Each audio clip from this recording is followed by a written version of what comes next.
நீங்க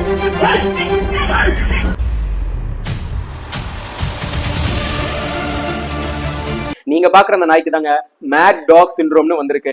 அதுக்கு talk owner, house owner முந்தா நேத்து நம்மளுக்கு சிக்கன் பிரியாணி போட்டான், நேத்து நம்மளுக்கு மட்டன் பிரியாணி போட்டான்லாம் பார்க்கவே பார்க்காதுங்க. பைத்தியம் முடிச்சிருச்சுன்னா கண்ட மேனிக்கு வந்து கடிக்கும். எக்கச்சக்கமா வந்து பச்சக் பச்சக் பச்சக்குன்னு கடிச்சு வச்சிரும். இதெல்லாம் தெருநாய்க்கு தானே டாக்டர் வரும், வீட்டுல இருக்க நாய்க்கு வருமா அப்படின்னு கேட்கிற எல்லாத்துக்கும் இந்த வீடியோ கொஞ்சம் பார்த்துட்டு வாங்களேன்.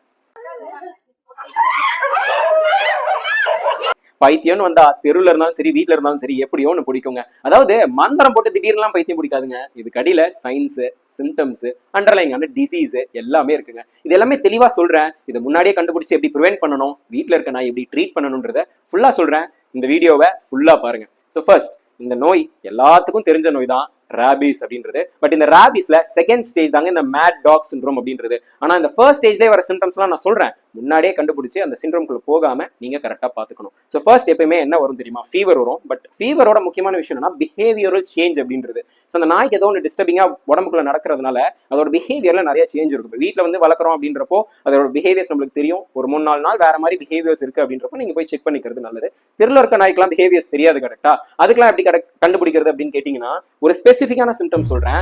எக்ஸஸ் சலைவேஷன், அதாவது இங்க ஓரமா வலியும், இந்த ஜொல்லு வலிகிற மாதிரி எக்ஸஸான சலைவா, எச்சில் வந்து அதிகமா இந்த ஓரமா வலியும். அது ஸ்பெசிபிக் சிம்டம் ஃபார் ராபிஸ் அப்படின்றது. இது வீட்டு நாய்க்கோ தெரு நாய்க்கோ இருந்துச்சுன்னா கன்ஃபார்ம் ராபிஸ்னு நீங்க கன்ஃபார்ம் பண்ணிட்டு கூட்டு போய் காமிச்சிடலாம். இது ஏதாவது ஒண்ணு நீங்க மிஸ் பண்ணிட்டீங்க, ஒரு வாரமா அதை கண்டுக்கல, தெருவில் இருக்க நாயும் கண்டுக்காம விட்டுட்டீங்க, வீட்டுல இருக்க நாயும் நீங்க கண்டுக்காம விட்டுட்டீங்கன்னா அது மேட் டாக் சிண்ட்ரோம்ன்ற அந்த ஸ்டேஜுக்கு போயிடுச்சுன்னா அப்புறம் உங்க கண்ட்ரோலே இருக்காது. அதுக்கு டாக் ஓனரு, ஹவுஸ் ஓனரு முந்தா நேத்து நம்மளுக்கு சிக்கன் பிரியாணி போட்டான், நேத்து நம்மளுக்கு மட்டன் பிரியாணி போட்டான்லாம் பார்க்கவே பார்க்காதுங்க.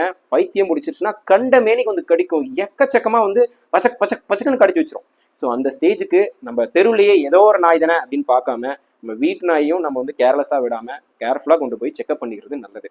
ஸோ இந்த வீடியோல பாருங்க, இந்த டாக் வந்து அந்த ஓனரோட ஒரு 10 வருஷம் இருந்திருக்குமா.